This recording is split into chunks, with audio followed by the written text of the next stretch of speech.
a world hunt at their heels." "You can't, hey?"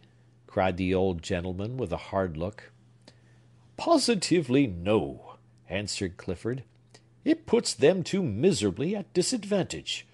For example, sir, in a dark, low, cross-beamed, paneled room of an old house, let us suppose a dead man, sitting in an arm-chair, with a blood-stain on his shirt-bosom, and let us add to our hypothesis another man, issuing from the house, which he feels to be overfilled with the dead man's presence, and let us lastly imagine him fleeing, heaven knows whither, at the speed of a hurricane, by railroad. Now, sir, if the fugitive alight in some distant town, and find all the people babbling about that self-same dead man, whom he has fled so far to avoid the sight and thought of, will you not allow that his natural rights have been infringed? He has been deprived of his city of refuge, and, in my humble opinion, has suffered infinite wrong." "You are a strange man, sir," said the old gentleman, bringing his gimlet eye to a point on Clifford, as if determined to bore right into him. "I can't see through you." "No, I'll be bound you can't," cried Clifford, laughing. "And yet, my dear sir, I am as transparent as the water of Maule's well. But come, Hepzibah, we have flown far enough for once. Let us alight, as the birds do, and perch ourselves on the nearest twig, and consult whither we shall fly next." Just then, as it happened, the train reached the solitary way station. Taking advantage of the brief pause, Clifford left the car, and drew Hepzibah along with him. A moment afterwards, the train, with all the life of its interior, amid which Clifford had made himself so conspicuous an object, was gliding away in the distance, and rapidly lessening to a point which, in another moment, vanished. The world had fled away from these two wanderers. They gazed drearily about them.